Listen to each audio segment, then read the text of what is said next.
Hey guys, welcome to Team Peachtree. Welcome from California. It's my last day here. Unfortunately, I've not made it it's not been a terribly productive day. It's kind of sort of milky weather, I guess is the best way to describe it. I did have a really good lunch. And yeah, if you're a little confused, I'm wearing a shirt that says Yellowstone on it. But how do you like the colors, right? Didn't Brian Laundrie have a cap like this? I seem to remember seeing it somewhere. Anyway, I hope you guys are all well. We're going to go through some of the Van Gogh letters. I may need to sort of run out for a minute or two. I'm going to drop off a key. That might be in about half an hour. I don't think this will be a very long live either. Well, we'll see. But anyway, we're going to try and go through sort of the month of August. I see that Mel still has asked me to read something. Let's see what it says. Should rainbows paint your soul blue, remember there are other colors too. Let the yellow take you where Van Gogh's brush hits the canvas with a demon's rush. A little bit of poetry from Mel. Helena, Cash, good to see you guys. So yeah, some of you may be looking at the coverage of the coverage I've done of the Laurie Vallow case. It's always frustrating when you put up something new and then people start unsubscribing. It's um, definitely not fun. You're sort of trying to make a contribution and then you get punished for your efforts. So anyway, it's just kind of how it goes. Not everyone wants to not everyone is interested in what you have to offer. And so I guess your channel's got to then stabilize again. It certainly is a bit disappointing. Okay, so Sharon, good to see you. Zircon, Chelsea, um, Azza, good to see you as well. I'm going to jump right in. I actually might need to get a bottle of water in a moment. But let's sort of just get cracking. 3rd of August, 1888. Bear in mind, we're sort of dealing with this whole idea of what causes Van Gogh to suddenly go down a downward spiral. Everything's going great, and then not. And in a weird way, I think you can ask the same question about Laurie Vallow. Her life is kind of going along quite well. She's supposedly quite a good mother. Why do things suddenly change, right? And the only thing it's got something to do with attitudes and expectations. You think something's going to happen, you expect something's going to happen, you hope something's going to happen, and then if it doesn't happen, how do you respond? How do your beliefs change as a result, right? Okay, so let's get going. From Vincent to Theo, 3rd of August. It's the first letter in August. I'm not skipping ahead. After those letters to Wilhelmina, right? You remember that? Remember the uncle had died, and he spoke about wrestling his art to the ground and painting on his knees. Remember that? So it's really just the next letter, and we are now on the 3rd of August. And again, it's this question: what changes? Why is there sort of a um, unraveling, right, of the artist at this point? Okay, so he says, "My dear Theo, I more or less presume that you have gone to Holland. I'm rather inclined to think that they were expecting you in Holland from the letter I received from my sister, and also because I've not heard from you about this business. Why do you think Van Gogh has gone to Holland, like just like that? What do you think the reason is that he's gone to Holland in the first place? See if you guys have been paying attention. While you guys are thinking on that, I'm going to grab a bottle of water. The question is, why did his brother suddenly go to Holland?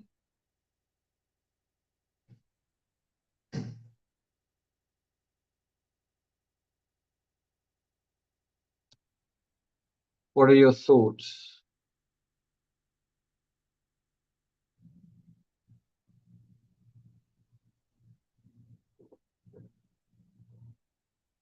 What do you guys say? Any idea? Why did Theo suddenly go to Holland?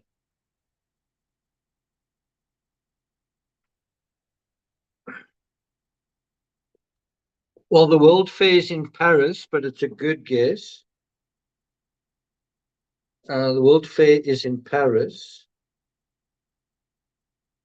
I think the reason is he went to their uncle's funeral. I think that's what that is about. Anyway, he goes on to say, yeah, someone was ill. That is right. Um, so he goes on to say, I've had a letter from Gogh in which he talks about painting and complains of not having enough money to come here. And so that is kind of what Gauguin's been doing week after week after week. I don't have money, I don't have money. And the Van Gogh sort of try and accommodate him, try and help him. And so that he's saying nothing, there's nothing really new. Then he says, I've sent Russell 12 drawings after painted studies and so had an opportunity to speak to him about it again. It will soon be Michaelmas, and I've only taken the house till then. I'm not quite sure what that means. What festival is sort of in early August? I'm not quite sure what that refers to. Let's see if we can find out. Michaelmas is a Christian festival observed in some Western liturgical calendars. Why do they call it Michaelmas? Comes from St. Michael the Archangel, Feast of St. Michael. Okay, so anyway, that is what that's all about, apparently. Okay, so he goes on to say, am I, he says, I've only taken the house until Michaelmas, so only until September. Am I to take it for a half year again or not? That is what I would very much like to decide. After G, that's a reference to Gauguin has seen it, and not without it.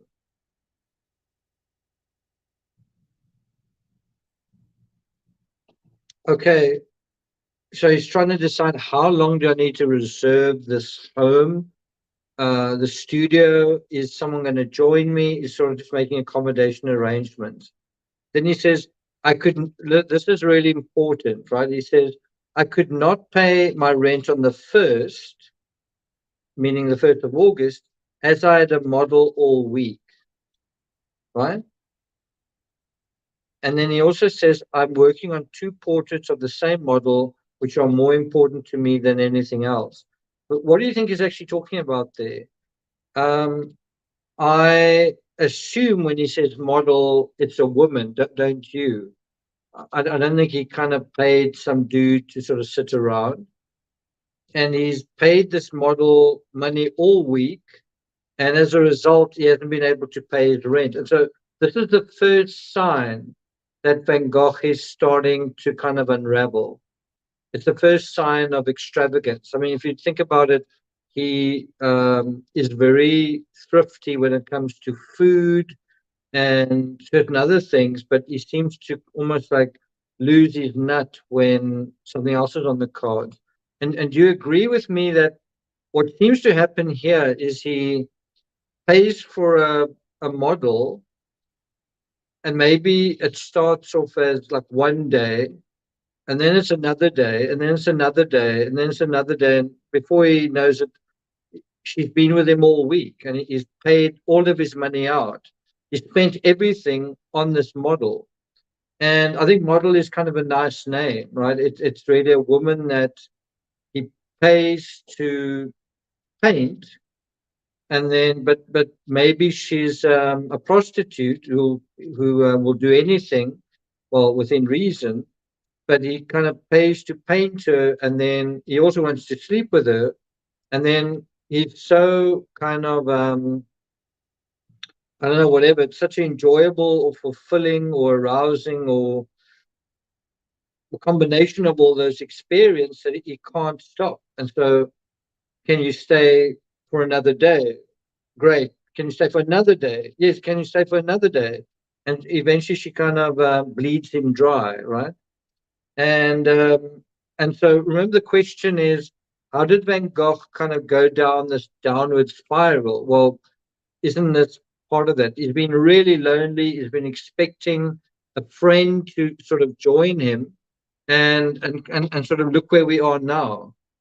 He's now almost, I don't know, given up. He's becoming frustrated that he doesn't see Gauguin, and now he's sort of you know from a position of loneliness and whatever, he is engaging with a model, and is spending all of his money, right?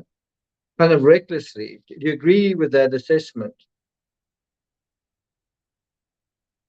So Cash says, why not? Why not do that? Love's priceless, and in whatever form your desires is satisfied.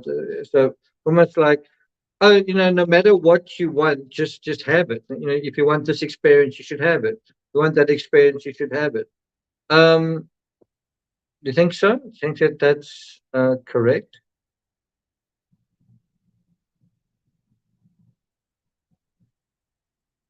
Tanny says, I'm not on the right date of the letter. It's the 3rd of August.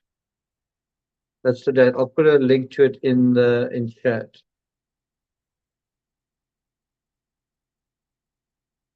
Yeah, I mean, you might see that as love. I kind of see that as hedonism.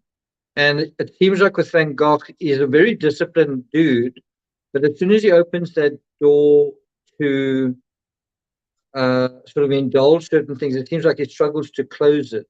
Does that make sense? Right?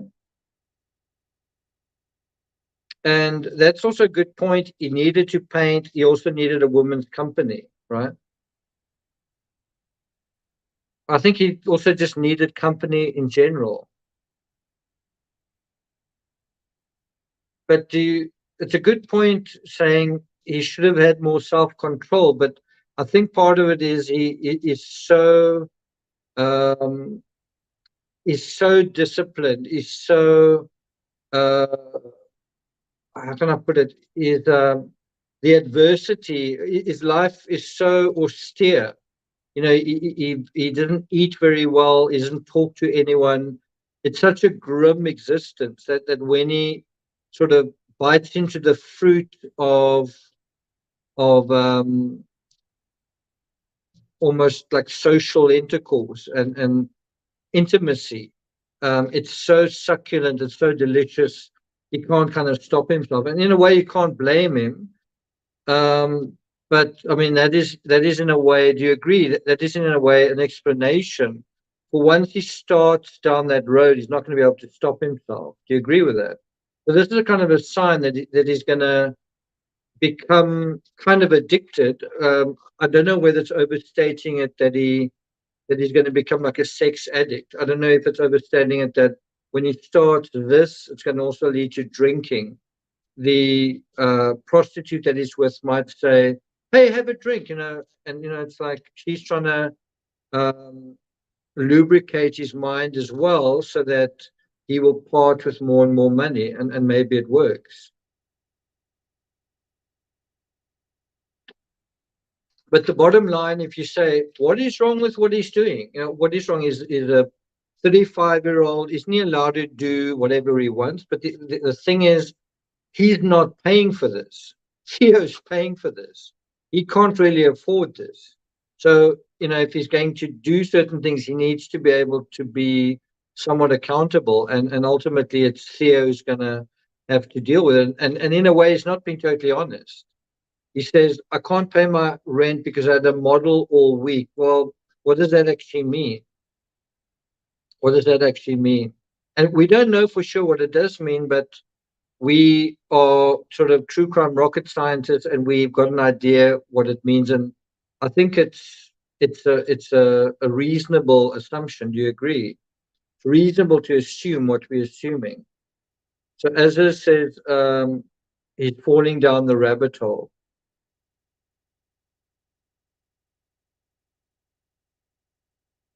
And he's starting to act irresponsibly, and that's going to get worse. Because the ultimate thing is, it starts with um, indulging, he's trying to satisfy something, and you can say he deserves to, or he should, or it's natural.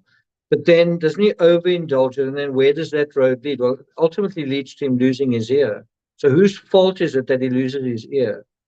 Is it his fault? Is it Gauguin's fault? Is it nobody's fault? Is it the prostitute's fault?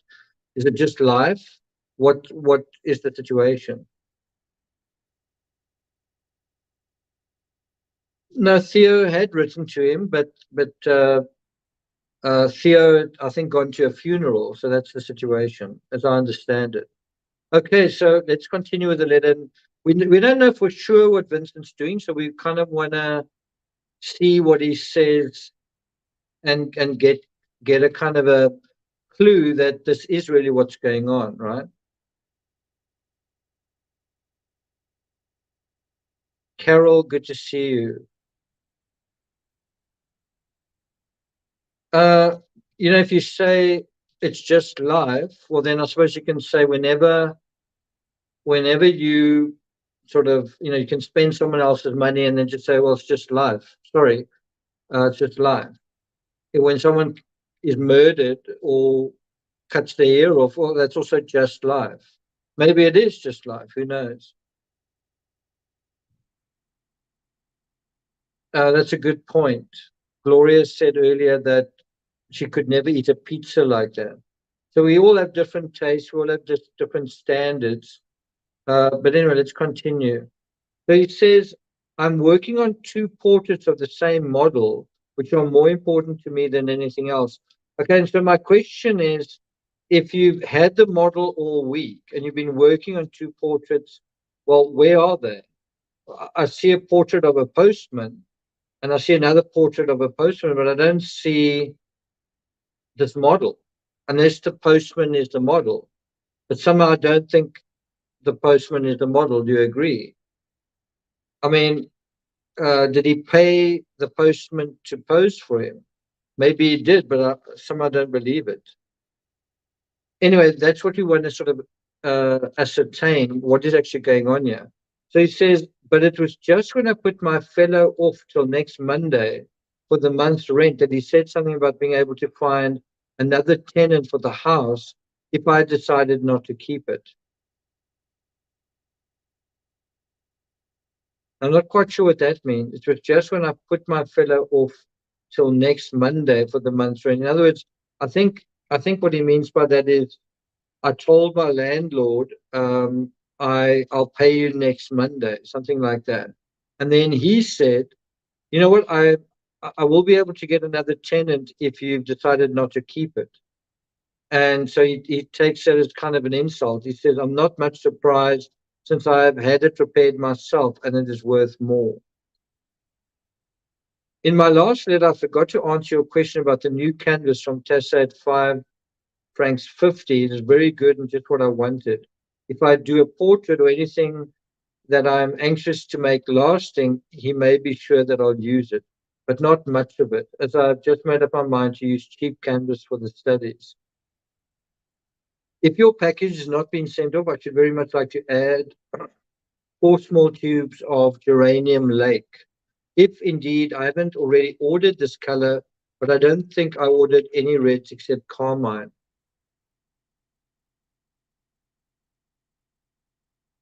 So now I'm working on two figures, one the head and one a half length with the hands of an old postman in a dark blue uniform. So that kind of confuses me because uh, when he says, now I'm working on two figures, and there he says, I'm working on two portraits of the same model. Is it the postman? Is he actually paying the postman? Are we actually judging him harshly and falsely? Right? Anyway, he says he has a head like Socrates, interesting to paint. Or is Van Gogh being deliberately kind of ambiguous? Yvonne, good to see you here. Carol says, I've been watching all the replays. Hope you enjoyed your trip uh, and that everyone is doing well. Thanks for that. It says there is no better or shorter way of improving your work than doing figures. And I always feel confident when I'm doing portraits, knowing that this work is much more depth. It isn't the right word, perhaps, but it is what makes me cultivate whatever is best and deepest in me. Goodbye for the present and a good handshake. Ever yours, Vincent. But what do you think about that? Have we kind of misdiagnosed what he's doing? What have we misdiagnosed what he's doing? It's kind of two ways of interpreting what he's saying here. And so now he writes to Comrade Bernard, and we know that he often says different things to Bernard than he says to his brother. So let's see what he says. Again, it's a reference to these two portraits. So is it the guy, is the money being spent on a portrait of a man? Is that what he refers to as a model? Well, let's see. So this is the next day. My dear Comrade Bernard, I see I forgot to answer your question as to whether Gauguin is still in Pont Arthur. Yes, he is still there, and if you should like to write to him, I'm inclined to think he'll be pleased. He has already been staying there till now, but he will probably join me here before long, as soon as he himself or both of us can get the money for the journey. I don't believe that this question of the Dutch painters, which we are discussing at the moment, is without interest. And now look at the choice of words that he uses here. As soon as virility, originality, naturalism of whatever kind come into question, it is very interesting to consult them. Now, virility is about masculinity, but kind of almost in a sexual sense, right? And so, is that what he's thinking about? You know, if he is with a woman, and maybe this reference isn't even really about that, but maybe he's with a woman regardless. Maybe he's paying prostitutes regardless. But he is thinking about virility, right? And he says, I must speak to you again, first of all, about yourself, the two still lifes you've done and the two portraits of your grandmother. Have you ever done anything better than that? And have you ever been more yourself and a personality? I think not. The profound study of the first thing which came to hand of the first person who came along was enough to create really. Do you know why I like these 3 or 4 studies so much? Because of that unknown quality of deliberateness, of great wisdom, that inexpressible quality of being steady and firm and self-assured, of which they give evidence. You have never been closer to Rembrandt, old fellow, than in these studies. I think that's a bit of an exaggeration. In Rembrandt's studio, that incomparable Sphinx, Vermeer of Delft. Well, he's a very good artist, in my opinion, better than Van Gogh. He found this extremely solid technique, which has never been surpassed, which at present we are burning to find. Oh, I know we are working and reasoning with colors, just as they were with uh, chiaroscuro, tonal values. Quite an interesting uh, alternative approach. Sort of exploring color as a way of defining the human circumstance. You deal with tones. But what do these differences matter when the great thing, after all, is to express oneself strongly? Jody says, how much have I missed? Not much. At present, you are studying the methods of the Italian and German primitives, the symbolic significance which the abstract mystical drawing of the Italians may contain. Go ahead. I myself rather like that anecdote about Giotto. There was a contest for painting some picture or other representing a virgin. A lot of cartoons were submitted to the administration of fine arts at the time. Of these cartoons, signed Giotto was simply an oval, an egg shape. The administration, perplexed and confident, entrusted the virgin in question to Giotto. I don't know whether it's true or not, but I like that anecdote quite a lot. However, let us return to Dumier and your grandmother. When are you going to show studies of such vigorous soundness again? I urgently invite you to do it, though I most certainly do not despise your researches relating to the property of lines in opposite motion, as I'm not at all indifferent, I hope, to the simultaneous contrast of lines, forms. Now, you may remember that Bernard had kind of originally sent pictures to do with brothels, and I'm not sure what is so enthusiastic about here. I mean, one aspect of it seems to be a picture of his grandmother, Bernard's grandmother, and then I'm not quite sure what the other is.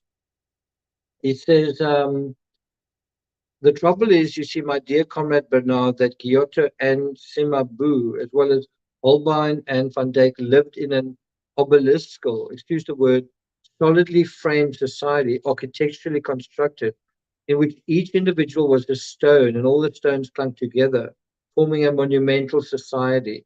Well, I wonder what he would think about society today. I wonder how he would describe places like Manhattan, or for that matter, Los Angeles. Um, Probably colossal instead of monumental.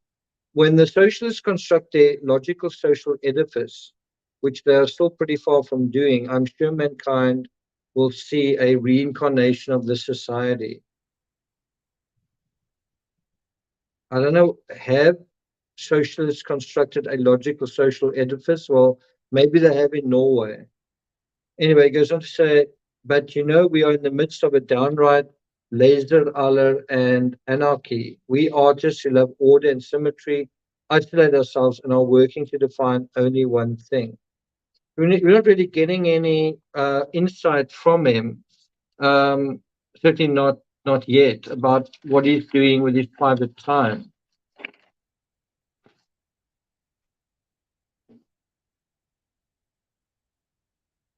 I'm just writing a little note to myself,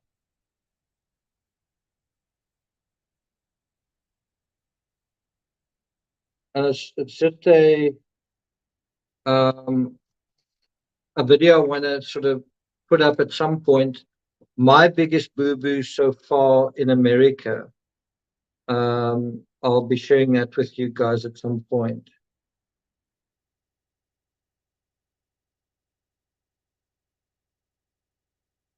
Okay, so let's continue. He goes on to say, Puvis knows this all right, and when he, so just and so wise, forgetting his Elysian fields, was so good as to descend amiably into the intimacy of our time, he painted a fine portrait indeed, the serene old man in the clear light of his blue interior, reading a novel with a yellow cover, beside him a glass of water with a watercolor brush and a rose in it. Also a fashionable lady, as the Goncourts have depicted them.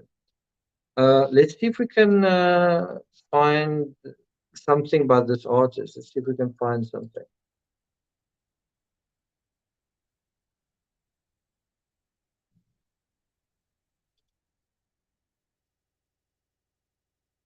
I'm not sure if I'm terribly impressed with this artist, but definitely is a different kind of thing. I'm not quite sure what the specific painting is he's referring to, but there's one a little bit out of focus, unfortunately. But here's another one. But you can get the idea of the kind of style that he uses. That's the poor fisherman. And so there's a staircase in the Boston Public Library with murals by Pierre Puvis de Chavannes. Anyway, that's the person or the artist that Van Gogh's referring to. Okay. It says, now that we see the Dutch paint things just as they are, apparently without reasoning, just as Courbet painted his beautiful nude woman, They painted portraits, landscapes, still lifes. Well, one can be stupider than that and commit greater follies. And again, you wonder whether some of what he's saying is a reference to himself. Has he been stupider than that in other areas, Van Gogh? Has he committed greater follies? And look at what he refers to in this letter: beautiful nude woman. At the top, he talks about virility. Isn't he, in a way, very lightly touching on sort of sexual themes in his letter, right? I just want to see if I can find a Courbet painting that maybe gives us an idea of what he's talking about, where there's perhaps a nude.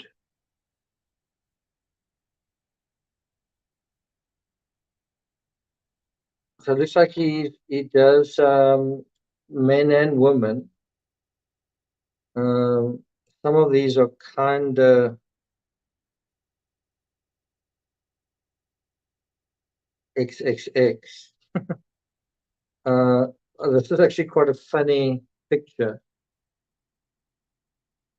Have a look at this. So this is a Courbet nude. Well, I think that's quite a good way uh, of censoring it. Uh, anyway, so there's an example of a Courbet nude. I mean, you can see it's a very explicit focus on you know what, and it's again interesting that this artist is in Van Gogh's mind, and is he painting similar things? Here's another um, painting by Courbet. You can see how erotic it is. This is called The Sleepers, and it's two women lying in bed together, perhaps even more than that. And then this is a study of a nude man. You guys probably enjoy this. Also by the same artist. It comes from the early 1840s, right? So it's an artist who's kind of interested in the naked form, right? And I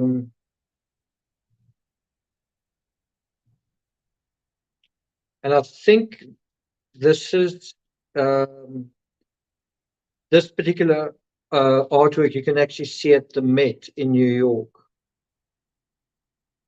And so here's another one, a little bit more graphic than those I've shown you. This is also Courbet, reclining nude. And anyway, the point is, this is what Van Gogh's kind of thinking about, right? And so, do you think that this is what he's also kind of indulging in? Um, not only these ideas, but he's practically kind of getting involved in that. Anyway, he says, and he talks about being stupider and whatever and committing follies. Well, hasn't he just done that with his rent money? I mean, he may even lose his home because of this behavior. He says, if we don't know what to do, my dear comrade, then let's do as they did, if only not let our rare intellectual power evaporate in sterile metaphysical meditations, which cannot possibly put the chaos into a goblet, as chaos is chaotic for the very reason that it contains no glass of our caliber. I think another thing that's really interesting here is we are told in a previous letter that Van Gogh has had a model for all week, right? Right, where he says, "I had a model all week." Well, do you think he was writing letters while he had a model? Well, look at this: 3rd of August, and then before that, 31st of July. So on the 1st of August, 2nd of August, and to some extent the 3rd of August, he didn't write any letters. This is a letter to Wilhelmina. So for 2 full days and even more, he didn't write at all. What do you think he was doing? What do you think he was doing when he should have been writing? And the letter he writes to Theo here is quite short. He tends to write very long letters. This is quite a short letter. What do you think is preoccupying him? So again, do you think we're on the right track with what we are suspecting Van Gogh, the mischief that he's been up to? Are we on the right track? Jose Courbet from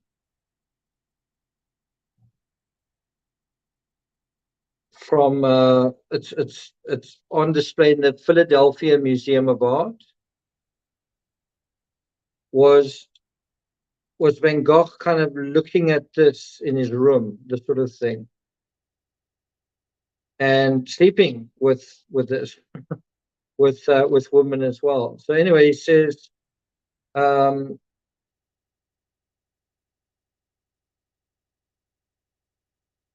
what does he say?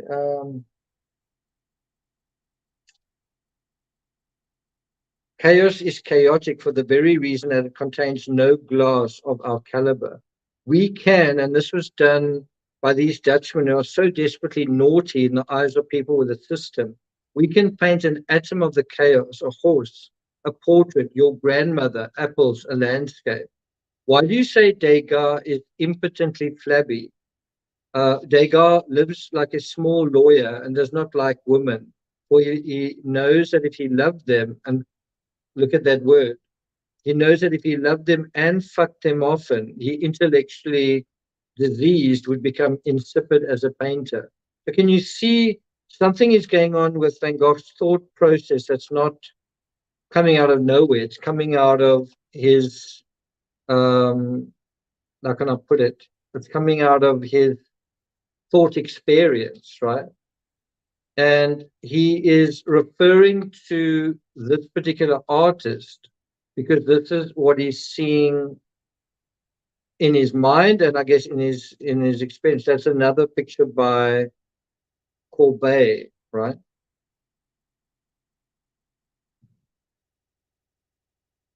Do you follow what I'm saying? That it does seem like he's kind of going on a sexual adventure. See what you guys say.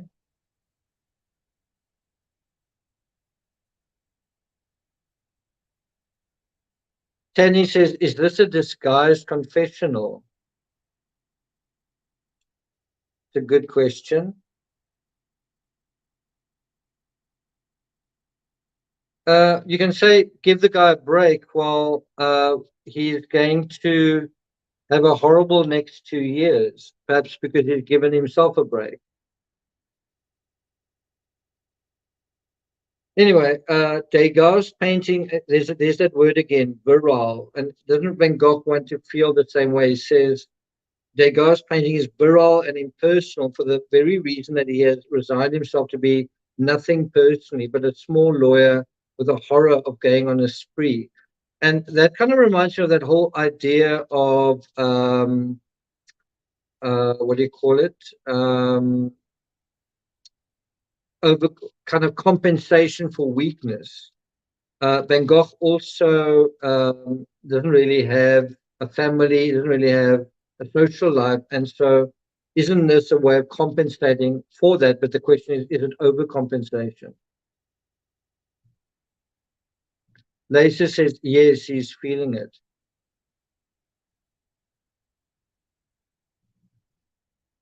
Cash says, why not? Why can't he do this?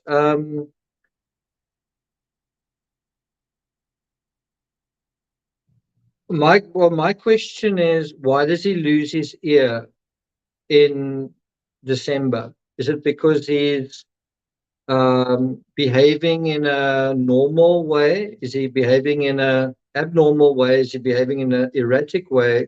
Is he behaving in an extreme way? Is he behaving in an unusual way? In other words, whatever he's doing, should he just continue doing that? Well, then the year after that, he ends up in an asylum. So was he behaving in a normal way? Was he behaving in an unusual way? Was he behaving in an extreme way? And whatever your answer, should he just continue behaving like that? Well, the next year he would be dead. So do you say, well, he's a normal single guy, he's allowed to do whatever he wants? Or was he behaving in a normal way? Was he behaving in a unusual way? Was he behaving in an extreme way? Should he continue behaving? Well, he can't. He's dead. That's really just what we're trying to ask. We're trying to ask that question. That's all.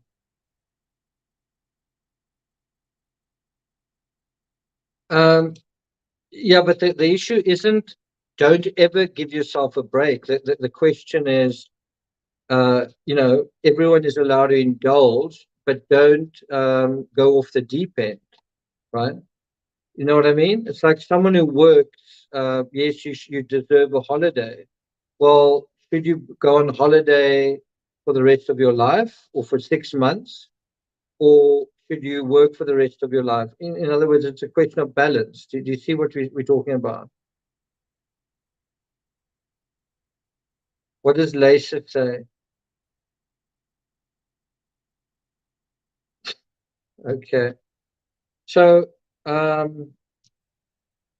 you can see that I mean, look at the words that he's using here. There it is again. There it is again. He's said it now 3 or 4 times, I think.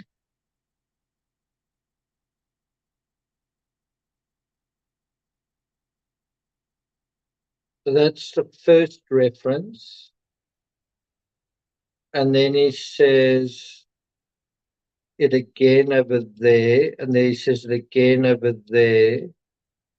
And I mean, I'm not trying to be a prude here. I'm not trying to say, and then he says it again over there. I'm not trying to say you must be like Mary Magdalene. I'm simply saying, is this what starts a process of a certain kind of unraveling? It could be the unraveling of his health, because bear in mind, he he had syphilis, and that was really, he lost like 10 teeth or whatever it was. Um, what is causing the unraveling? Is it that he can't control himself sexually? Is it that he can't, if he's sleeping with women, he also drinks? Is it the fact that he goes on like a spending spree or whatever it is? What is it? Is it that when he sleeps around, he can't paint, and then that also does something to him? What is it that causes this? It's kind of the same question we've dealt with Laurie Vella. How do you become unhinged? What is going on? And so he says, he looks on while the human animals stronger than himself get excited and fuck. And he paints them well, exactly because he didn't have the pretension to get excited himself. Rubens, that one, he was a handsome man and a good fucker.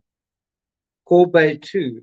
So Courbet, this guy who painted these images of naked women and naked men, was obviously, certainly according to this, quite promiscuous. Their health permitted them to drink, eat, fuck. As for you, my poor dear comrade Bernard, oh, this is really quite an X-rated letter, right? I already told you in the spring, eat a lot, do your military exercises well, don't fuck too much, and when you do this, your painting will be all the more spermatic. Can you see it's a very sexually loaded letter? And that's why I'm saying, doesn't it feel like Van Gogh has sort of opened the door to this aspect? And as some of you have said, it's fine. He's not married. He's allowed to. But is he going to be able to close the door?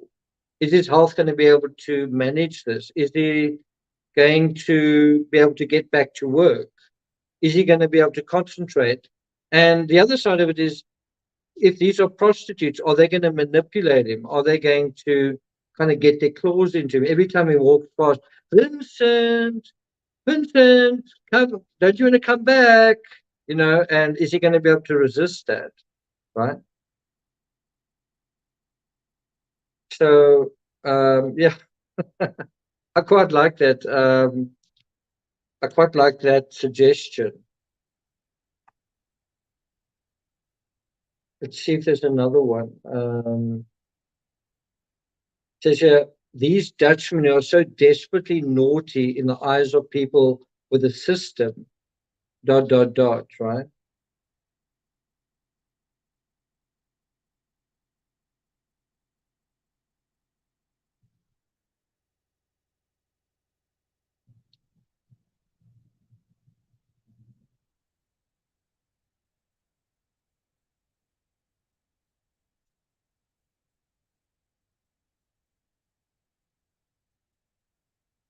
Okay, so I'm going to make that the title. I don't know whether it's going to get um, blocked as a result, or I don't know.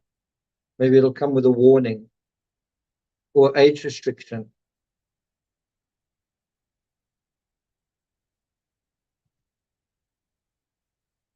or it'll be the most viewed Van Gogh letter to date. We'll see.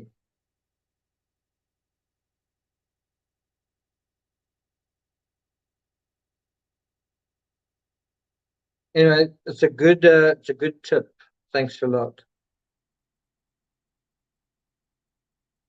I mean, that seems to be his advice. Don't, uh, well, just to be blunt, to be frank, don't fuck too much.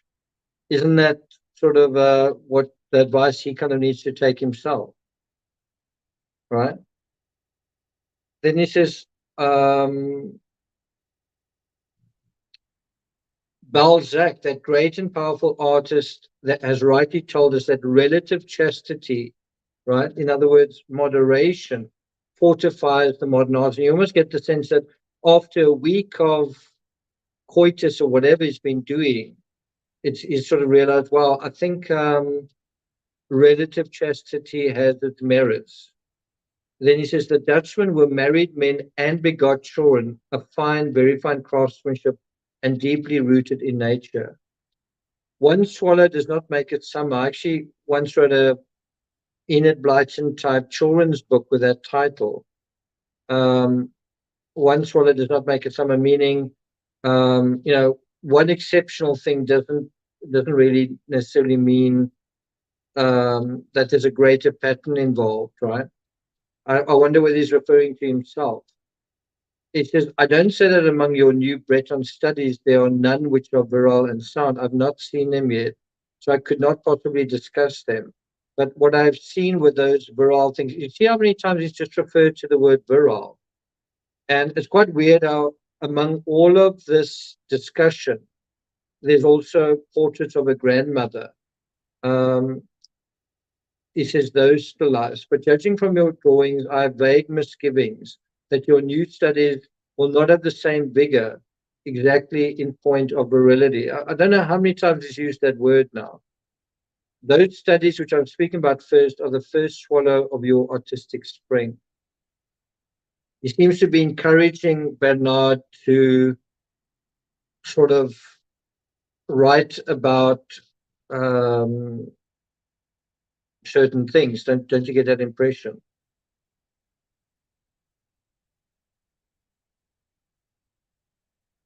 Yeah, it doesn't seem very Dutch right now. Okay, well, moderation in all things, right? So anyway, it says, well, I must say, when you think about Van Gogh, it's hard to imagine him being moderate in any way, you know. Anyway, it says if we really want to be really potent males in our work, we must sometimes resign ourselves to not fuck much. Again, so, but I think the fourth or fifth time he's used that word.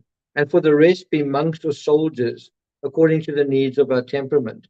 The Dutch once more had peaceful habits and a peaceful, calm, well regulated.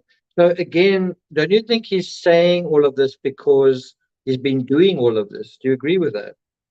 And this is giving us a very interesting insight into how he thinks, how he indirectly addresses things that are going on under the surface. And this is very useful when we deal with the latter part of his life, when he's supposedly wanting to end his life.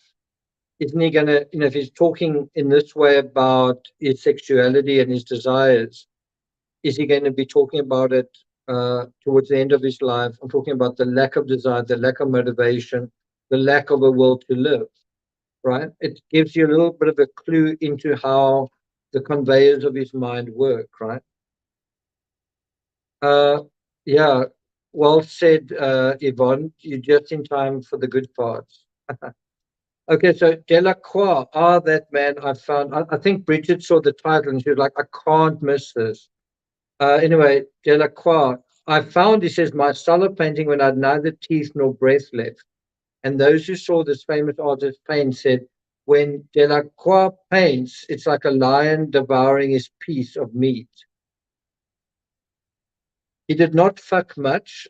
It's not me saying this, this is what he's writing. And only had easy love affairs so as not to curtail the time devoted to his work. Excuse me. If you discover in this letter, which seems more incoherent than I should have liked to be, so now he's kind of reflecting on what he's been saying and how he's been saying it. He says, considered by itself in relation to your correspondence, and especially to the friendship which preceded it, if you discover in this letter some uneasiness, or at any rate solicitude about your health with a view to the severe trial you will have to undergo when you do your military service, obligatory, alas, then you will read it correctly. I know that the study of the Dutch painters can only do you good, for their works are so virile. Another reference to that. So full of male potency. Another reference to that. So healthy. You can see the kind of conversations he wants to have with Bernard and probably also with Gauguin. And you don't really have this type of language, these types of references with Theo, right? So he's kind of a different person with Bernard, for example. So we kind of want to look at his letters to Bernard to get a sense of the other Van Gogh, the more mischievous Van Gogh, the more self-indulgent Van Gogh, the more bad boy Van Gogh, right? Personally, I feel that continence is good for me, and that is enough for our weak, impressionable artist brains to give their essence to the creation of our pictures. For when we reflect, calculate, exhaust ourselves, we spend cerebral energy. Why exert ourselves to pour out all our creative sap? Again, it's pretty explicit language, kind of very descriptive language. He says, where the well-fed professional pimps and ordinary fools do better in the matter of satisfying the genital organs of the WHORE, who in this case are more submissive than we are ourselves. You might think I'm being a prude by not reading some of these words, but I've been on YouTube long enough where you go against your intuition and you make mention of certain things, and then your video gets age restricted or whatever, and so that's why that's a word that I think would get flagged, and I just prefer that it isn't anyway. So then he says the WHORE in question is more of my sympathy than my compassion. It's quite a statement to make. I feel sorry for her, but I'm not really compassionate. He seems to become a bit of a jerk compared to the Vincent of a couple of years ago. Don't you think? Being a creature exiled, outcast from society like you and me who are artists, she's certainly our friend and sister. And in this condition of being an outcast, she finds, just as we ourselves do, an independence which is not without its advantages after all, when you come to think of it. But quite interesting is comparing himself and his pal, his is comparing himself as an artist, as a painter, to a prostitute, except one that's not being paid anything. So let's beware of assuming an erroneous attitude by believing that we can do her a service by means of a social rehabilitation, which for that matter is hardly practicable and would be fatal to her. I've just done a portrait of a postman, or rather even two portraits. A Socratic type, nonetheless Socratic for being somewhat addicted to liquor. There you have it, that the postman, who seems to be one of Van Gogh's best friends, seems to be a drinker or an alcoholic. And the color, I think, in his face is as a result of drinking a lot. His wife has just had a child, and the fellow was aglow with satisfaction. He's a terrible Republican like old Tanguy. God damn it, what a motif to paint in the manner of Dumier, eh? Now, what's quite interesting here is, um, and I could be wrong when I say this, but as far as I know, Theo either gets married, or Theo's wife gives birth to a baby when Van Gogh loses his ear. And so what I'm trying to get at is, when the postman has a baby, it seems like he celebrates by getting drunk. And so the question is, when Theo has a baby, again, I'm not 100% sure if it's a baby or he gets married. It's kind of over Christmas at the end of the year. Does he also get drunk? And is that what leads to the disaster that follows? What does Sharon say? That's a good point. That's a good point. Okay. It's quite strange that there's that slur for when a woman does that, but it's sort of not an equivalent term for when a man does that, right? He kept himself too stiff when posing, which is why I painted him twice. The second time at a single sitting. A blue, nearly white background on the white canvas, all the broken tones in the face, yellows, greens, violets, pinks, reds, the uniform Prussian blue with yellow adornments. Write me soon if you feel like it. I'm overburdened with work and haven't found time yet for figure sketches. Now, you kind of got to wonder, I thought he had a model all week. Where the figure sketches? What is that about? Yours sincerely, Vincent. Then he says, Cezanne is a respectable married man, just like the old Dutchman. So he's obviously thinking about that. He's thinking about respectability, given what he's been up to. And then he says, if there's plenty of male potency in his work, it's because he does not let it evaporate in merrymaking. So this is what is foremost on Van Gogh's mind at this point. Now we go to the 6th of August. Again, do you see any pictures of women? Is he painting any sort of nude studies here? I don't see anything. There's just nothing here. There's the soldier. Let's go to one more letter into the future. Still nothing. Go to another one. There's some kind of dude. Oh well, here is something, but it's not by Vincent. There's a woman, but it's not painted by Van Gogh. It's by Lautrec. And so where are the pictures he's painting of these women that he's with, apparently? So anyway, let's go back to this letter.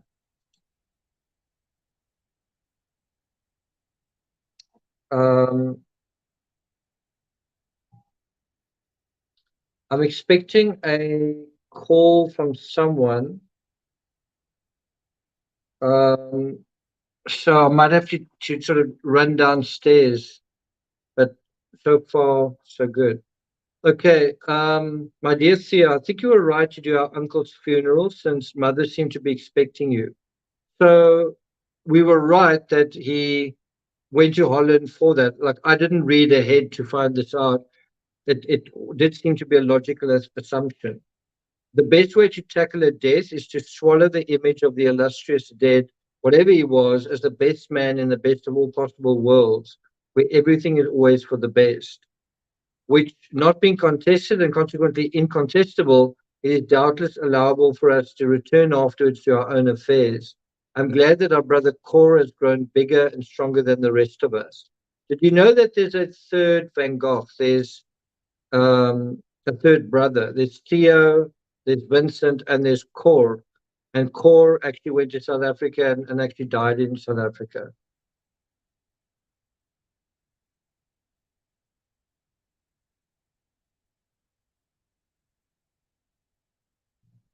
Are you calling out our beloved Vincent? I think he's calling himself out to some extent. Anyway, he says he must be stupid if he does not get married, meaning court. And for he has nothing but that and his hands. With that and his hands and that and what he knows of machinery, I for one would like to be in his shoes, if I had any desire at all to be anyone else. So there's a little bit of um, what's the word? Envy for his brother, that if he wanted to be someone else, he'd want to be his younger brother. That his brother is kind of handsome, it seems, well educated. He knows about sophisticated things like machinery and engineering. And at this time of industrialization, that's worth something. He says, meanwhile, I'm in my own hide, and my hide within the cogwheels of the fine arts, like corn between the millstones. So that's really giving you a sense of how he sees his lot in life, that he's actually been grinded down into like a powder. He's been crushed by the process of trying to become an artist. And I don't think that's an exaggeration. I think he really is. Did I tell you that I'd sent the drawings to friend Russell? At the moment, I'm doing practically the same ones again for you, and there will be 12 likewise. Now, you're going to notice in his letter to Theo, there's no reference to Courbet. Bear in mind, Theo's like his benefactor. Theo's got to give him money. And so he's not really going to be talking about hedonistic topic. He's going to be talking about how hard he's been working and how diligent he is and showing that side to Theo.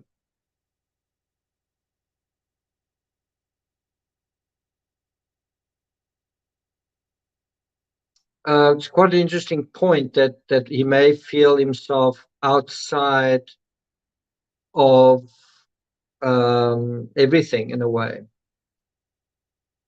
That he didn't have a family and people are dying, right?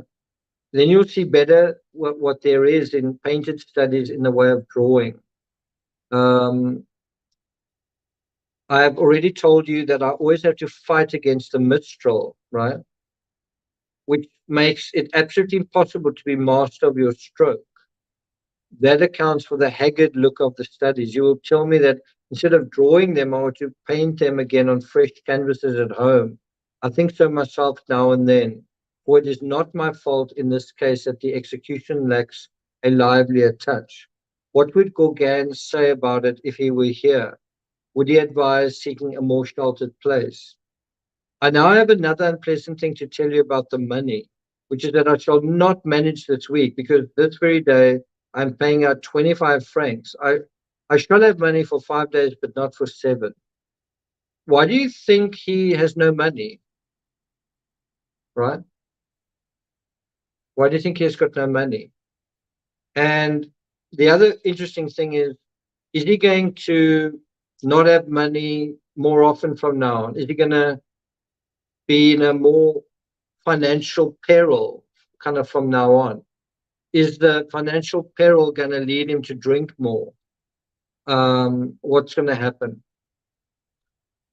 This is Monday. If I get your letter on Saturday morning, there will be no need to increase the enclosure. Last week, I did not one but two portraits of my postman, a half length of the hands and a head life size. The good fellow, as he would not accept money, cost more eating and drinking with me, and I gave him, besides the lantern, by Rochford. Um, Now, what he seems to be implying is that um, he spent all his money buying food for the postman, and that's why he doesn't have any money. Do you agree with that? Okay, I've just gotten a message from Lisa that she's gonna be uh, coming around here. I just need to quickly respond. Just give me a second.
Okay, let me continue. Okay, so I might need to run in a moment. So he says, this is Monday. If I get your next letter on Saturday morning, there will be no, I think I've read that. It says, this is a trifling and immaterial evil, considering that he posed very well, and that I expect to paint his baby very shortly, for his wife has just been brought to bed. So can I ask you, let's do a quick poll. Do you think Van Gogh is being completely honest with his brother? Do you think Van Gogh is, bearing in mind the letter we've just read to um, Bernard, do you think Van Gogh is being completely forthright about what he's spending money on, um, or not? Do you think he's um, playing a little bit of a game, putting the wool over Theo's eyes, or do you think he is, um, is being completely honest?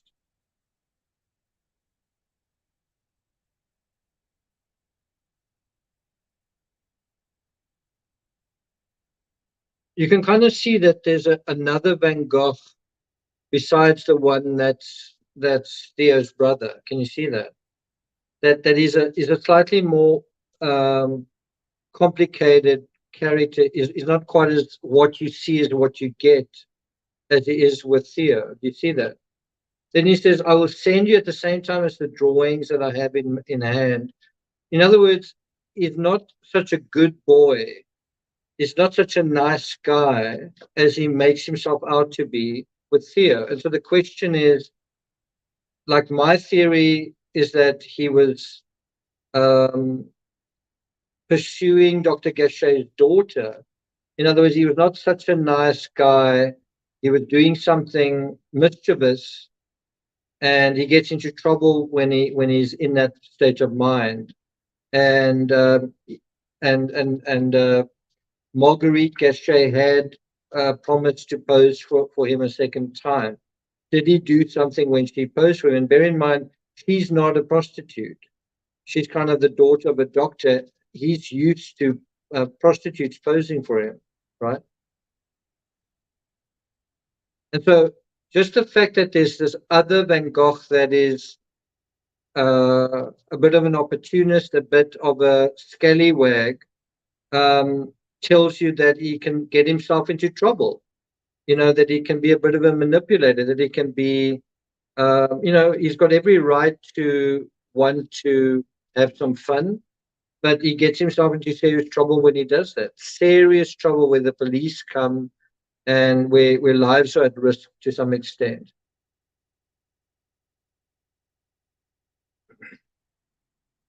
And so when Gauguin joins him, he becomes an even worse person.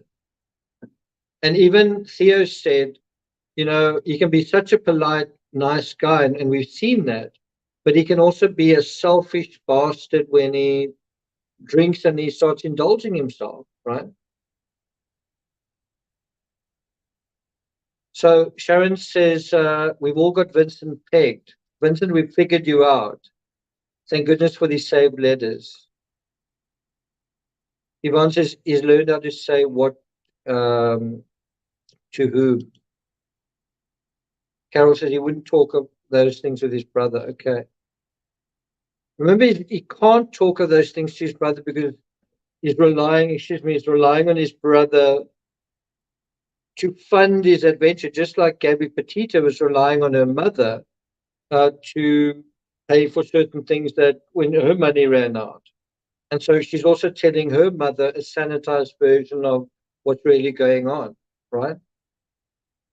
So can you see how when you're in a position of being dependent, in order to enable your adventure, you've got to lie. That's the way that he and I think she saw it. He talks about what a talent that Lamud had, like Hoffman or Edgar Poe. That's Edgar Allan Poe. And yet he's one who is little talked of. Perhaps you will not care tremendously for these lithographs at first, but it is just when you look at them for a long time that they grow on you. And so it's actually a way that Van Gogh dodges accountability by lying, right? And isn't that the same route to all of the ills we see in true crime? You do something you're not supposed to do, you do it to a certain level that you shouldn't, and then when it comes down to it, well, you lie about it, and so you end up never being accountable. I've come to the end both of paints and canvas, and I've already had to buy some here. I must go back for still more, so please do send a letter so that I'll have it on Saturday morning. So whatever he's been doing, he doesn't have any money, and it's quite critical now. Today, I'm probably going to begin on the interior of the cafe where I have a room by gaslight in the evening. Well, the night cafe is going to be one of his most famous um, paintings. And the inspiration, where do you think the inspiration of that's coming from? It's actually coming from real life. Being in that cafe, being seduced, being introduced to certain people, right? And you'll hear what he says when he paints it. It is what they call here a café de nuit. They are fairly frequent here, staying open all night. Night prowlers can take refuge there when they have no money to pay for a lodging or are too drunk to be taken in. So this is the people that he's encountering. He's encountering drunks and women of the night. And he says all those things, family, native land, are perhaps more attractive in the imaginations of such people as us who pretty well do without native land or family either, than they are in reality. I always feel I am a traveler going somewhere and to some destination. If I tell myself that the somewhere and the destination do not exist, that seems to me very reasonable and likely enough. The brothel keeper, that's an interesting reference because it gives us again an idea of what he's thinking about and what's going on. He says, when he kicks anyone out, has similar logic, argues as well and is always right, I know. So at the end of my career, I shall find my mistake. Well, there you have it. There you have it. He's kind of acknowledging that that might be where he puts a foot wrong. I shall find then that not only the arts, but everything else as well, were only dreams, that oneself was nothing at all. It's quite deep what he's saying here. If we are as flimsy as that, so much the better for us.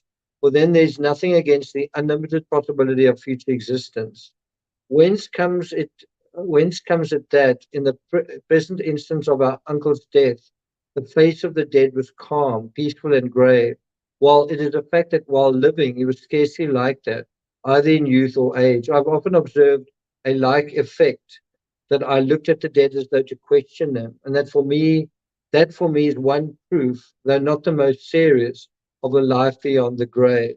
I must say, I've always believed in kind of a link between sex and death.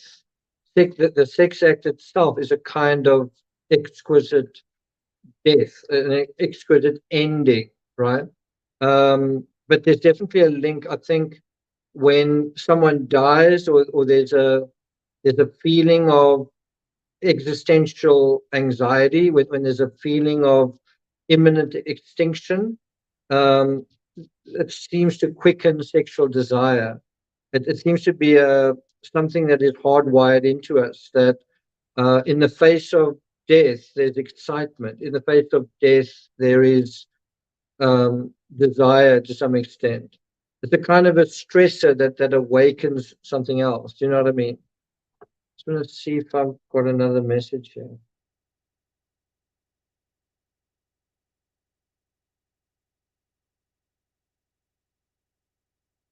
Give me a second.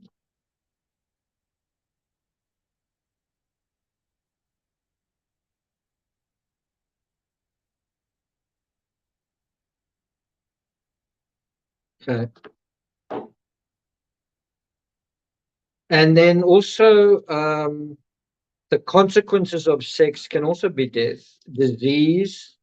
You indulge in a um, adventure that perhaps you shouldn't, and the person who your lover belongs to kills you or burns your house down or whatever. I'm just saying that death is in a way a metaphor, but can also sometimes be the actual thing. And so here you have a situation where his uncle has died, and within that context, he wants to come alive as a person. He senses his own fading virility, his own fading impotency, right? Then he says, in the same way, a child in the and bear in mind the postman, at the same time that his uncle has died, the postman has had a baby. And Van Gogh is in between both of these worlds, and is asking himself, well, I don't have a family. I don't have, I don't even really have a job. Um, am I really alive? And so as a result, he sort of wants to connect in a that very visceral, um, what's the word, sweaty way, like fleshy way. He wants to connect with another person. He doesn't want to connect intellectually. He doesn't want to connect in a terrible way. He doesn't want to connect with thoughts and words. He wants to connect with a sort of wordless, pounding and writhing kind of thing. You know what I'm talking about? He just wants to feel like he wants to feel existence. He wants to feel his own existence, and he wants to feel the pulse of someone else's existence, right? But it's within this context of life and death, of the postman having a baby and the their uncle having just died, right? And maybe their uncle dying in a way reminds him, he may be sort of forgotten, but reminds him that his father's died as well, right? Yeah, I tend to agree with that. He wants to feel alive. Okay, so it's important to know what the context is and how he shares that context. Okay, he says,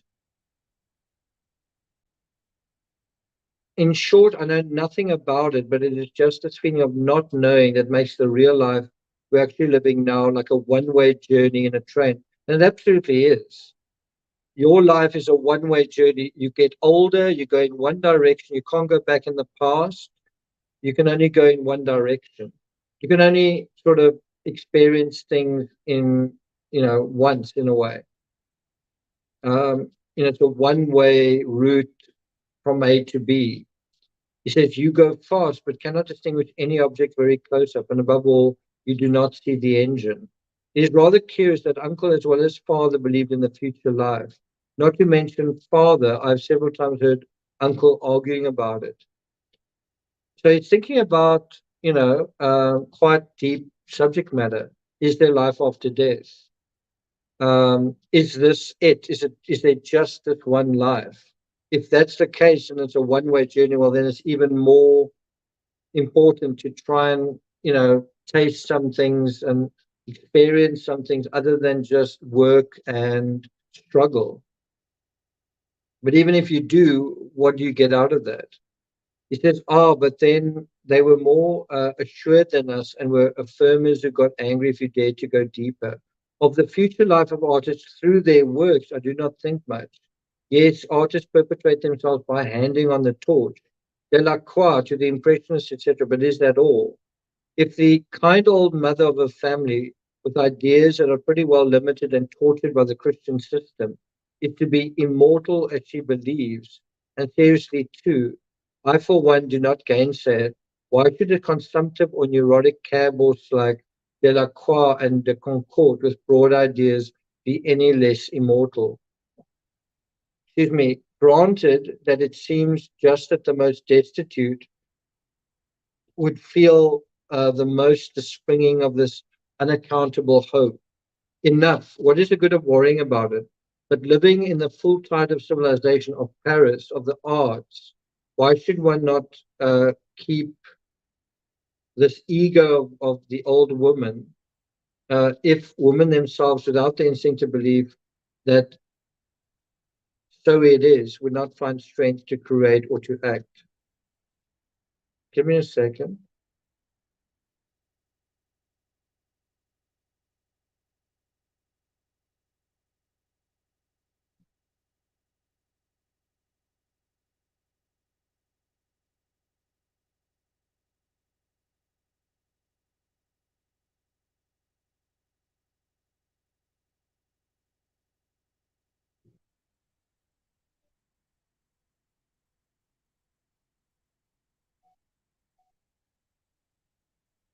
Okay. Okay, then he says, then the doctors would tell us that not only Moses, Mahomet, Christ, Luther, Bunyan, and others were mad, but also Frans Hals, Rembrandt, Delacroix, and I think you can also add Van Gogh, and also all the dear, narrow old women like our mother. That's a serious matter. One might ask these doctors, where then are the sane people? Are they the brothel keepers who are always right? Probably. Then what to choose? Fortunately, there is no choice. With a handshake, ever yours, Vincent. So, in a weird way, there does seem to be a little bit of continuity between this letter and the previous one. It does seem to be a lot more subtly referring to brothels as if to say, well, guess where I've been. And maybe he understands. Do you think he does?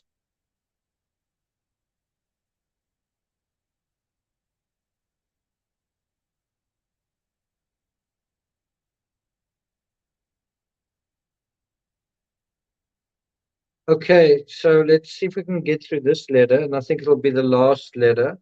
My dear Theo, I've just sent off 3 big drawings as well as some others, and the 2 lithographs by de Lamoud. This is one of them, Garden with Flowers. Quite like that. It's not too bad. The foreground's not so great, but I quite like that part, especially this part in the middle.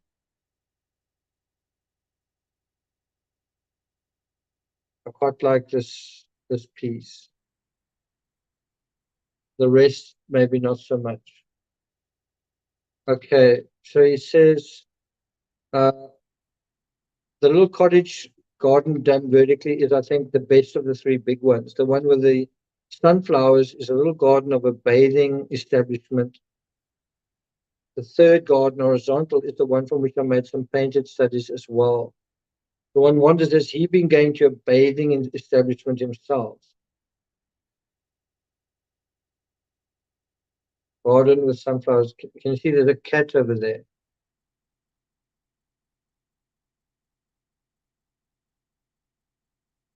Under the blue sky, the orange, yellow, red splashes of the flowers take on an amazing brilliance.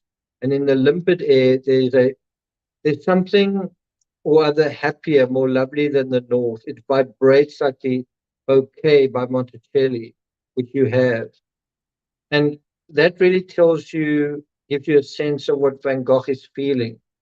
He's feeling vibrations inside of him. He's seeing the landscape vibrating under the mistral, right? He's feeling kind of quivering desire. He's anticipating a friend arriving who just doesn't arrive, right? He's feeling the rush of life and he's trying to find out what to do with it. He says, I reproach myself for not painting flowers here. And although I've knocked off some 50 drawings and painted studies here, I seem to have done absolutely nothing. I'd gladly content myself with being a pioneer for the other painters of the future who come to work in the South.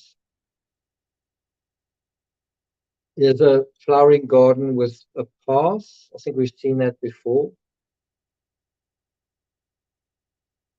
Just want to make sure that this has gone through.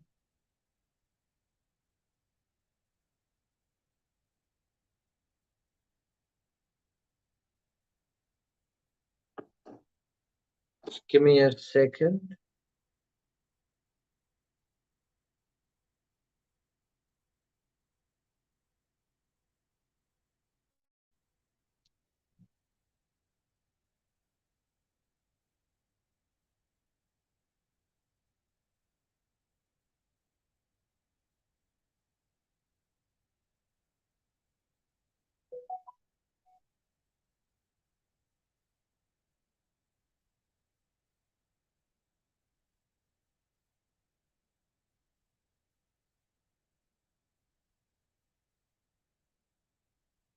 Okay. Sorry about all of these disruptions. There's about to be another one. Anyway, it says, now the harvest, the garden, the sower, the two marines, they sketches after painted studies. Here's the harvest. That's really one of the best ones he's done ever. The sower, I'm not particularly, I don't know what you guys think of that. Um, it's an epic idea, but it's not executed terribly well, certainly in terms of color. And then that's quite interesting, but it's sort of all over the place as well. It says, I think that all these ideas are good, but the painted studies lack clearness of touch. That is another reason why I felt it necessary to draw them. I wanted to paint a poor old peasant whose features bear strong resemblance to father, only he's coarser, bordering on a caricature, and I think he does paint him like the next day. Nevertheless, I should have been very keen to do him exactly like the poor peasant that he is. Okay, I think I've got to go. Okay, I'm going to quickly run downstairs. I'll be 3 or 4 or 5 minutes. If you guys are still here, I'll carry on. I'm not going to disconnect right now, but I will be back. I'll see you guys in a moment. Go and make yourselves a cup of coffee.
Are you still here? I see we've lost two of our friends. Too bad.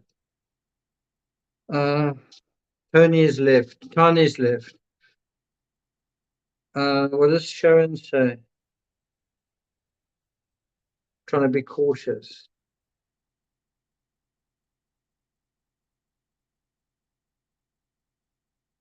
Okay, so let's continue. I've just basically given Lisa her key, and yeah, so I don't know. Hopefully, I'll be back in California in a couple of weeks.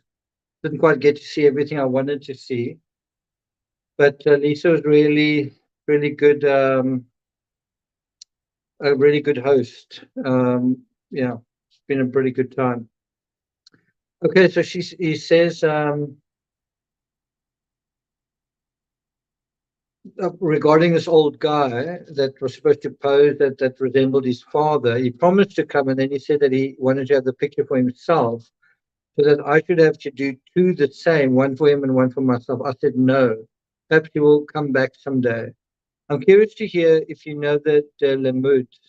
At the moment, there are still many fine lithographs to be had.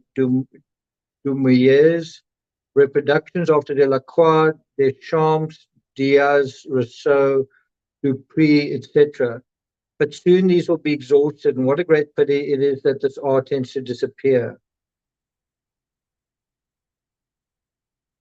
Fishing boats at sea,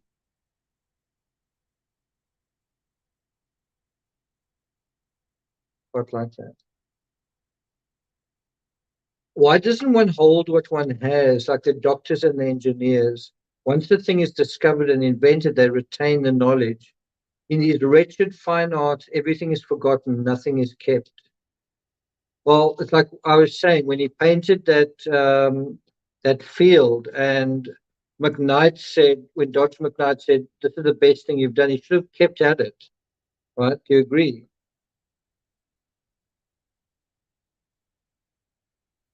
Thanks, Bridget. Yeah, I think so too.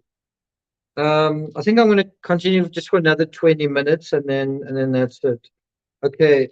It says Malay gave the synthesis of the peasant, and now, yes, there is Lermite. Lermite's such a great painter as well. Certainly, there are a few others. Meunier. Then we have then have we in general learned to see the peasant now? No, hardly anyone knows how to pull one off. And I don't really know whether Van Gogh ever learned it himself. Doesn't the fault really lie a little with Paris and the Parisians, changeable and faithless as the sea? Well, you have damn good reason to say, let's go quietly on our way, working for ourselves. You know, whatever this sacrosanct impressionism may be, all the same, I wish I could paint things that the generation before Delacroix, before Mallet, before Rousseau, before Diaz, before Monticelli, before Isabey, before Deschamps, Dupuy, Jonken, Siems, Israels, Meunier, a lot of others Corot could understand. You kind of get a sense that he's regressing. He wants to go into the past. He's reaching backwards, right? And instead of, although that's what he seems to want to do, he ends up actually reaching forwards and being a pioneer, being a trailblazer. Manet has become very clear, very near to it, and Courbet, the wedding of form to color. I would very much like to keep silent for 10 years, doing nothing but studies, and then do one or two pictures of figures. The old plan, so often recommended, is so seldom put into practice. If the drawings I send you are too hard, it is because I've done them in such a way as to be able to later on, if they're still around, use them as guides for painting. The little cottage done vertically, that's this one, which I really don't think is terribly good at all. Has in itself amazing colors. The dahlias are a rich and somber purple. The double row of flowers is pink and green on one side. Um, an orange with hardly any leaves on the other. In the midst, a white dwarf dahlia and a little pomegranate with flowers of the most vivid reddish orange with yellowish green fruits. The ground gray, the tall reeds, canes blue green.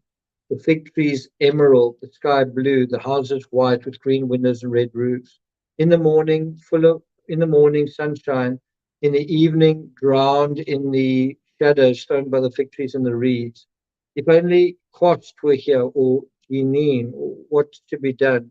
Concluded all requires a whole school of men working together in the same country, complementing one another like the old Dutchmen, portrait painters, genre painters, landscape animals, still life painters.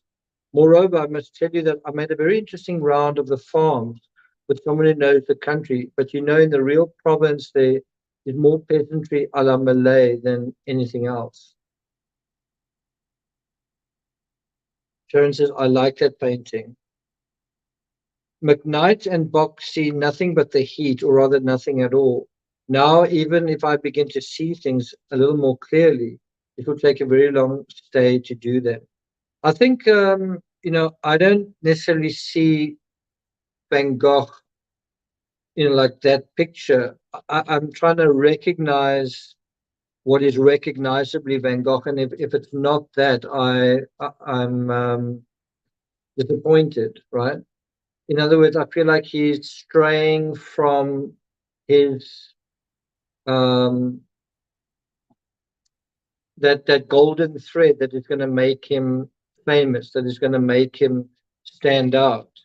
Um, you might say that's a pretty picture, but it's not necessarily original. It's not necessarily speaking with his voice, and I think that's the thing that doesn't necessarily impress me.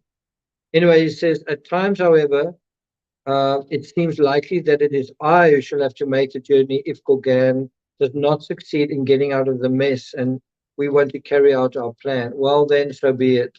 I shall be among peasants just the same. It's all one. I should even advise our trying to hold ourselves in readiness to go to him, for I think that soon he may find himself in terrible trouble again. Well, Van Gogh, you're actually going to find yourself in terrible trouble. For instance, if his landlord is not willing to give him any more credit, that it's so likely to happen, and the difficulties might be so great that starting the combination might become urgent. For me, there is only the cost of the one-way trip, and the prices there, which he has quoted, are in every instance considerably lower than what we are bound to spend here. I count on having your letter on Saturday morning. I have bought two more canvases so that already on Wednesday evening I have exactly 5 francs left. Only here there is still one advantage over the north during days of penury, and that is the fine weather, or even the mistral is fine weather to look at. Perfectly glorious sunshine in which Voltaire let himself dry as he drank his coffee. You can't help feeling Zola and Voltaire everywhere, everywhere. It is so alive with an exclamation mark, right? So in early August, he's feeling in the sort of late summer period, he's feeling life gushing through himself and vibrating in the landscape. Do you see that? He says, certainly there will be a chance for a school of painting here, but you will tell me that nature is beautiful everywhere if you go into it deeply enough. Have you read Madame Chrysantheme yet? Have you already made the acquaintance of that so amazingly obliging ruffian, uh, Monsieur Kangaroo, and of the sugared peppers and the fried ices and the salted sweets? I'm feeling very, very well these days. In the long run, I shall think I come to belong to the country altogether. In a cottage garden, I saw a figurehead of a woman carved in wood from the bow of a Spanish ship. It was in a little grove of cypresses and absolutely Monticelli. Oh, these farm gardens with their lovely big red provincial roses and the vines and the fig trees. I must say, I've seen rose bushes in France that are as tall as trees, especially in the north of France. I've seen roses in um, Portugal the size of bowling balls. I'm not exaggerating. It is all a poem and the eternal bright sunshine too, in spite of which the foliage remains very green. There's a cistern running clear water which irrigates the farm along trenches in a complete little system of canals. A horse, an old white animal from the Camargue, sets the machinery in motion. No cows on these little farms. My neighbor and his wife, grocers, are amazingly like the Buteaux. That's quite intimate glance at some of the people in his life, right? But here, farms and low pubs are less dreary and less dramatic than in the north, since the warmth makes poverty less harsh and melancholy. I do wish you had seen this country. Well, first, we must see how the Gorgon business will turn out. I haven't yet told you that I had a letter from Koenig. That's Theo's housemate, right? Well, his previous housemate, his ex-housemate. He says, I wrote him a week ago. I can easily see him coming back. Is Morier still there? I'd be astonished if that book of Casagna's were out of print. They ought to know it or know where it could be got. As La Luche's or at the color shop in the Chaussee d'Antin, if I ever come to give lessons in drawing or to have to speak to painters on the principles of technique, I must have it at all. I must have it at hand. It is the only really practical book I know, and I know pretty well from experience how useful it is. Morier, McKnight, even Bach all need it, and how many others too.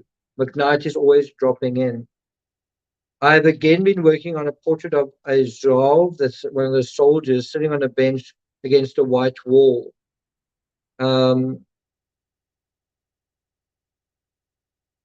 which makes a fifth figure. So that's this one.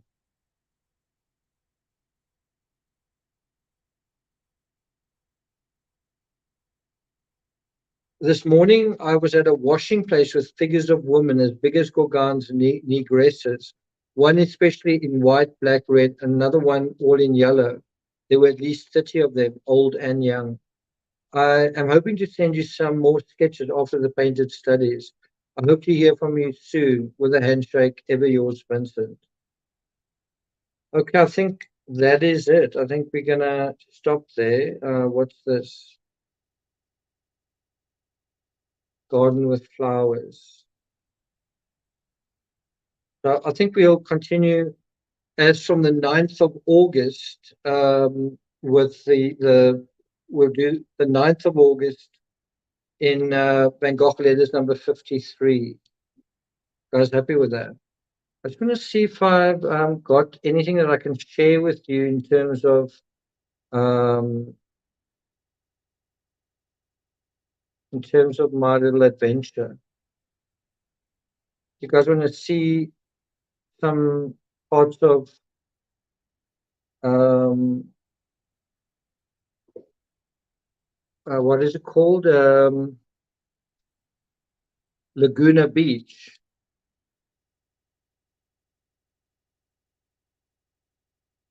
And this is for those of you who stuck around when I was out. This is a little bit of a reward for that.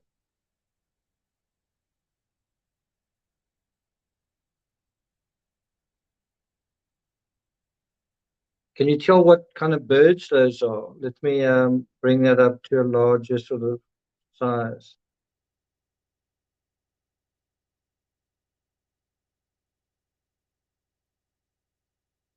Can you guys see what kind of birds those are? Let me play that again.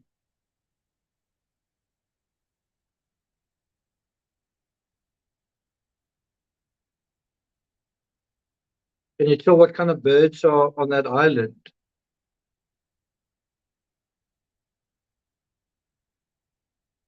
So this is a walk that Lisa and I did. Uh, we sort of went to Laguna Beach. Everything was very sunny and warm, and as soon as we got to the coast, it was like gray, cold, overcast.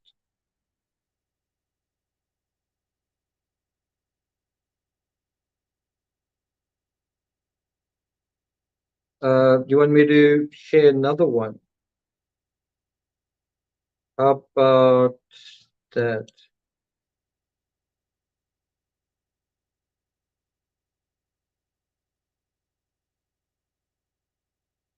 I just found the gardens here marvelously manicured.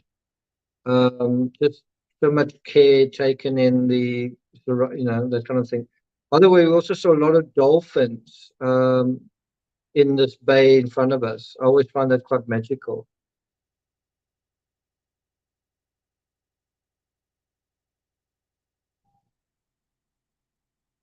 This is the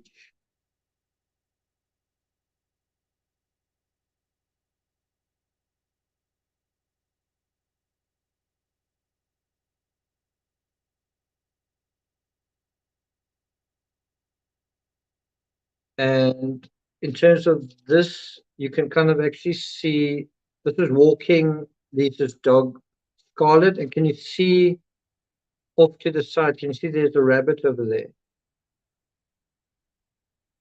I found that quite surprising. That's not a toy rabbit, that's actually a real rabbit.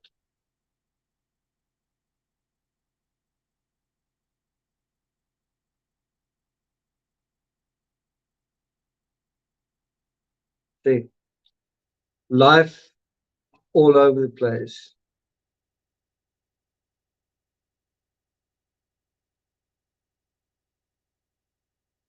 I just found Laguna really a nice area, really nice neighborhood. Not one that I think I could ever afford, but certainly beautiful area. Very nice place to visit as well.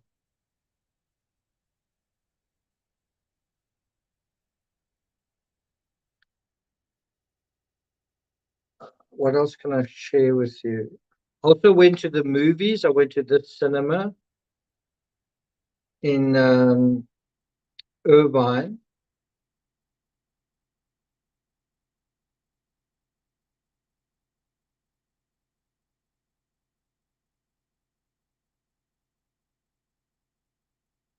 What else can I show you?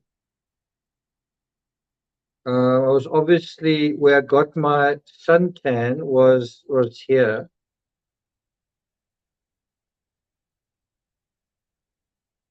Spent about an hour in this pool and paid a price for it.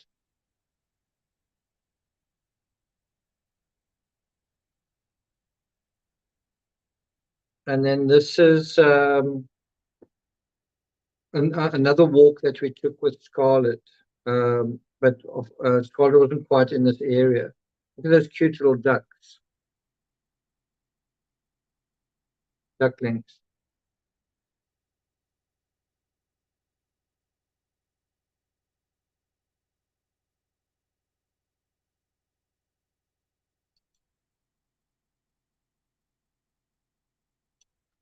Okay, so I hope you found this Van Gogh letters worthwhile. It certainly was quite,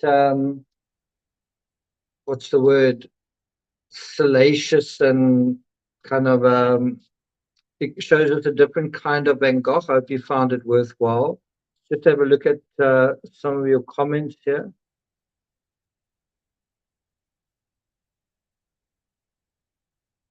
Beautiful coastlines in California, Oregon, even more beautiful, really. Okay. Yossi says we have lots of rabbits here too. Where's here? Where are you? Um, also like dolphins. Yeah, you're right. Those were pelicans. Those were pelicans. They've got a very unique way of flying and just got a very unique silhouette as well. Gloria says, I'd like to see the Grand Canyon. Yeah, the other side of Van Gogh. Mel says, I'll have to watch the replay. You will. There's a little period where I go downstairs. It lasts about 5 minutes or so. Don't laugh, but I went to watch the Super Mario Brothers. I wasn't in the mood for anything more serious than that. Oh, in Ontario, Canada. Okay. SM Kovalinsky says, I'm glad that I caught the end of this. I'll watch the rest on replay. Sounds good. What time do you leave LA? In the morning. Saucy is the word, yeah. What did I have for lunch? I had Chinese food. I put a photo of it in the community page. Just kind of like chicken. I think it's called chicken pad thai. I think that's the name of it. Um, Yes, I've gotten a ticket. I've gotten a ticket. Okay. Bridget said, I'd like to see everything. Okay, well, I'm gonna get off this live stream. I need to kind of get back to work. But thanks a lot for joining me. Am I coming to Canada? No, I don't have a visa for Canada. Funny, someone else also asked me that not long ago. I don't have a visa, so that's not really on the cards.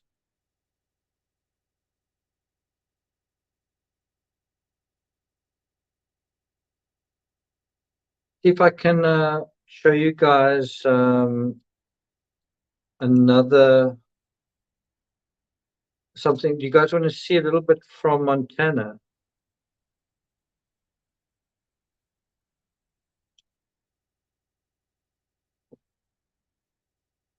If I can just find something there. Montana Day 5 and 6.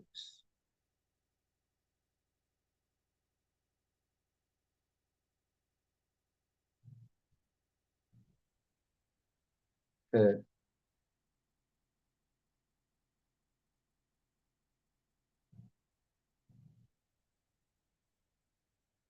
let's do it like that.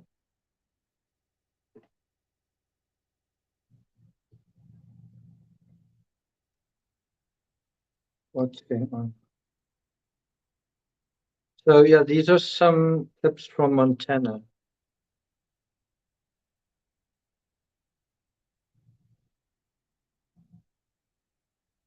You see the river kind of on the side that's actually sort of half frozen.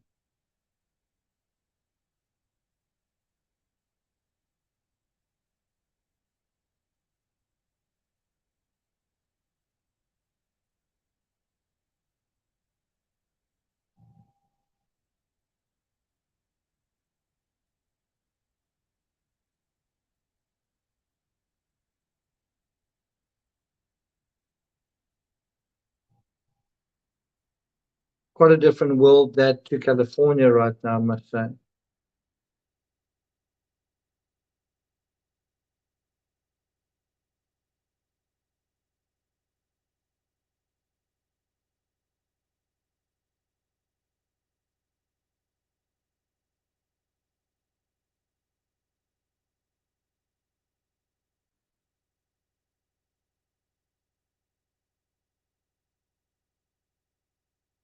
Okay, I hope you found that worthwhile. I thought I'd just give it you guys some bonus points for sticking it out to the end. I really appreciate it.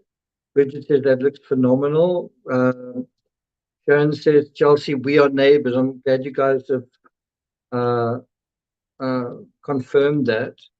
I'm close to you. So you guys should kind of get in touch, right? Yeah, the sunburn was from being in the pool. I'm used to swimming, but not in. I haven't swum in an outdoor pool in a while. Extra credit. Okay, so I'm gonna kind of be back probably in 2 or 3 days with the next Van Gogh letters. So watch this space. Thanks everyone for being here. Keep weaving. Keep weaving, and I'll see you guys next time. Hope you enjoyed the show. And I'll be talking when I talk to you guys the next time. I'll be in Idaho, so it should be quite interesting. Or any of you in Idaho, any of you in that sort of area, let me know. Okay, see you guys next time. And you must if you've got any comments that you want to put regarding this video, regarding what you do in Idaho, whatever, let me know. Um, yeah, thanks again. Thanks a lot for joining me and for staying on while I did that little errand. It's not something I often do, but I appreciate that you guys were still here when I got back. I did feel like I needed to finish that letter. But we'll continue with the letter from the 9th of August in Van Gogh Letters, episode 53. I'll try and do these every 2 to 3 days. Okay. Final comments. I will. Thanks a lot, Sharon. Okay, am I going to go to Moscow? I'm going to try. We'll see. We'll see. Okay, guys, take care. See you guys next time. Ciao.